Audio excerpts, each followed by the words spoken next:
Welcome to the SecureWorld Sessions. We're a brand new cybersecurity podcast that is all about access. Access granted. Access to ideas and access to the people that can lead to results in your personal cybersecurity career and help you secure your organization. My name is Bruce Sussman. I'm Director of Content at SecureWorld, and I am your podcast host.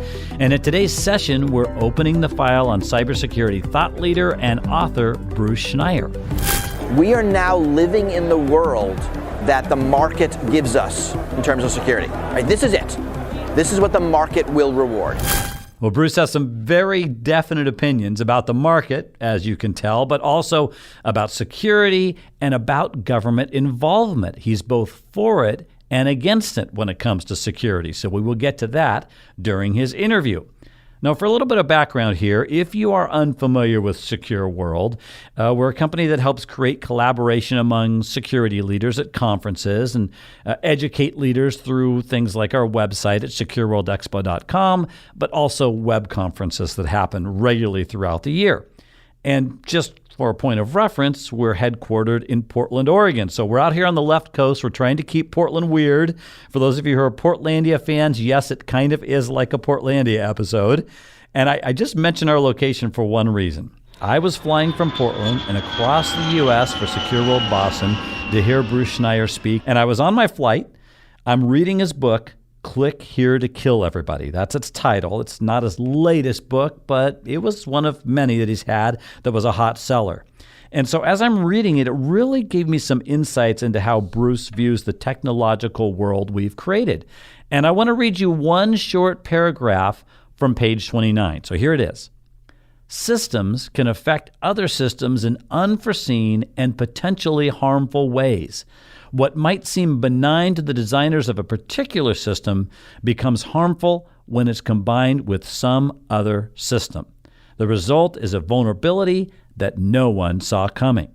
This is how things like the 3 Mile Island nuclear disaster, the Challenger space shuttle explosion, or the 2003 blackout in the U.S. and Canada could happen. Wow, that's some heavy stuff, right? It kind of speaks to the mindset of Bruce Schneier, and it's where we're going to start our interview because he's given a name to this whole ball of technology, which he calls Internet Plus. So let's go to the conference now where I asked him, what does this term mean and why is it so difficult to secure? So Internet Plus is a name I invented for Internet of Things, plus the data, plus the connections, plus everything. I don't know, it's a mediocre term, but there really isn't a term for everything. And what I'm writing about in the book is the totality of everything. And why is it so insecure is a book in itself. The short answer is the market doesn't reward good security, so we get lousy security. And the government doesn't regulate good security, so there's absolutely no incentives anywhere to have good security, so we don't. Getting into the noise, there are a gazillion technical reasons. Certainly complexity is one of the difficult things, but honestly, if there was profit in making it secure, there would be. And during our interview, Schneier repeatedly mentioned that the market does not reward security. I mean, he just said that, right? Well, that led me to ask him a logical follow-up.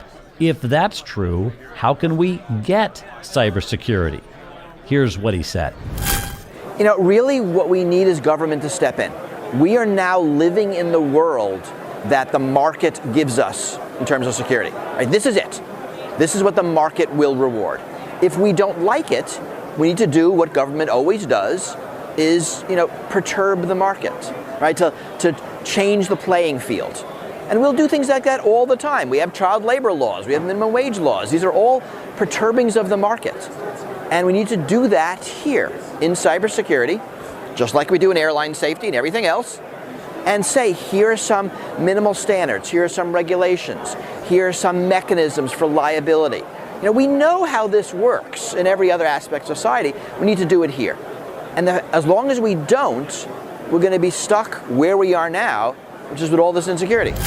And while Bruce Schneier favors government intervention to perturb the market, as he says, he is really against the government trying to pry its way through encryption by requiring some sort of backdoor.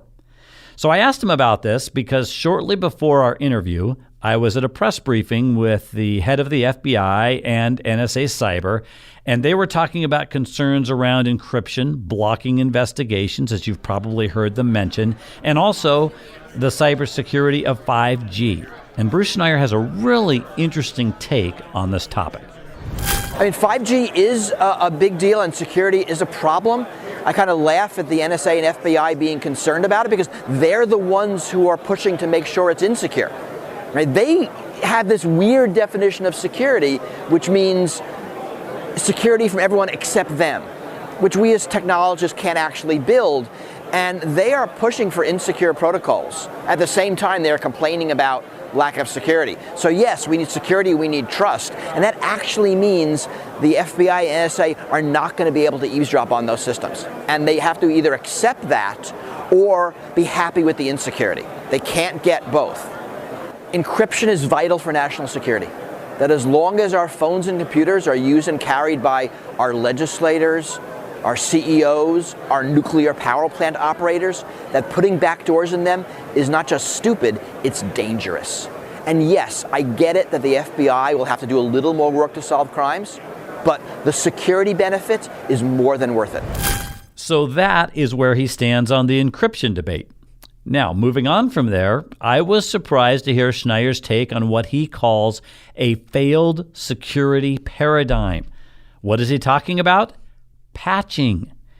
Now, I think of this every Tuesday, especially like a recent one where there were more than 200 vulnerabilities posted by U.S. CERT in a single day, and we all know some Patch Tuesdays are much worse than that. Of course, patching, it can be seen as good news to close vulnerabilities, right? But listen to how Bruce Schneier sees it. You know, patching is kind of reaching the end of its useful life. It works really because the things we're patching are expensive and maintained by tech companies. Right? Their laptops, their computers, their phones. And that whole patching ecosystem is predicated on there being engineers at Apple and Microsoft and Google who can write these patches and push them down. You start moving to low-cost embedded systems like DVRs and home routers and appliances, and there are no engineers to write patches. There's no mechanism to get the patches to the systems. So that's going to fail pretty badly. I mean, class breaks something we're used to in computers, right? That a vulnerability appears and suddenly every iPhone is insecure, all Windows are insecure, and then we have to get a patch. The real world isn't ready for that. Right? If you think about physical devices like cars fail, in this irregular stochastic pattern. They break once in a while, and there are repair shops to deal with a steady stream of cars that need fixing. They don't break all at once. And the mechanism of all at once is going to be difficult for the real world to contend with because they don't have that capability. Everybody's refrigerator needs fixing today. We can't do that. And that is a really good point. Now, perhaps things like new NIST IoT guidelines will help, we'll see. But what about the bazillion devices already deployed that can never be patched? That is a great question. And speaking of questions, my final one for Bruce Schneier is one I ask almost everyone at a SecureWorld Cybersecurity Conference. Why are you here collaborating? Why does it matter? And I loved his answer. I mean, we're human beings. That is what we do. That is how we solve problems. Right? I mean, we're not alligators. We don't live solitary lives. We live communal lives. And we develop language to do this. Right? So for us as a species to get anything done, we need to collaborate with each other.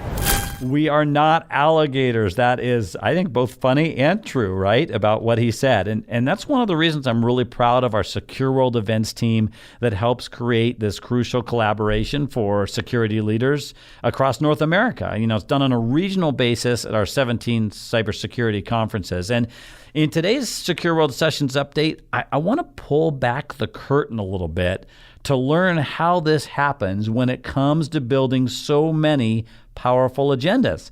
And that's why SecureWorld Program Director Kerry Nelson is in the studio right now. Hello, Kerry. Hi, Bruce. How are you doing? Hey, doing great. Thanks so much for coming on the show today. And give everybody an idea how many years you have been in charge of building SecureWorld agendas. Sure. Thank you. Well, SecureWorld has been producing IT and cybersecurity conferences since the year 2001. I came on board in 2008, so it's been a little over 11 and a half years for me.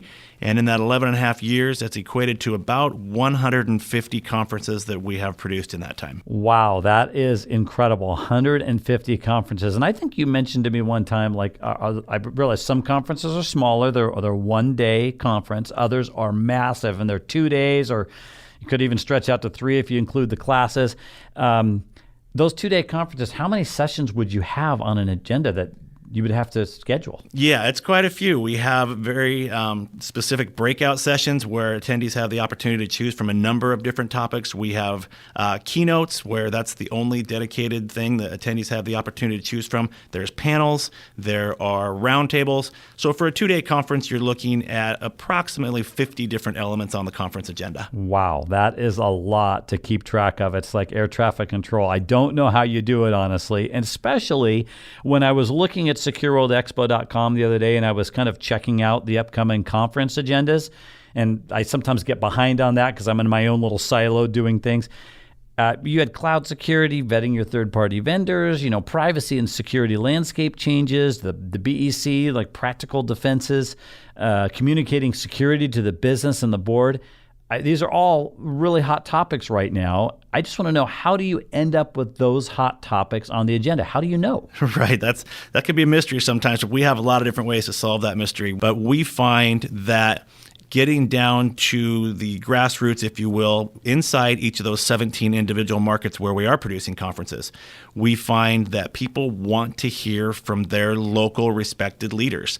They want to hear from the people that are going through some of the same challenges, some of the same frustrations. Some of these, of course, are regionally contained. But we find, whether it be CISOs or individual thought leaders in those markets, people want to hear from the people that can help them solve their own problems. And we identify those people through a variety of different sources. In each of our 17 markets, we establish an executive advisory board. So these are the leaders within each market that tell us exactly what it is that's keeping them up at night. What is it that we can bring to the table with our event that's going to help them, with their staff, that's going to help them with their internal problems. And we encourage them to, of course, attend themselves. We want them to bring their managerial staff. We want them to bring all of the people throughout their entire cybersecurity staff. So we reach out to those advisory board people. We also partner with several different associations in each of our markets, and associations have a great finger on the pulse of what's going on within each local community. So we get a lot of speakers and ideas and topics through those sources.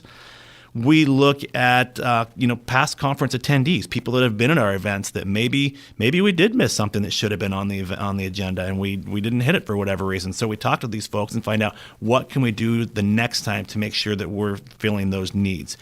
And then finally, we do just a lot of research on our own.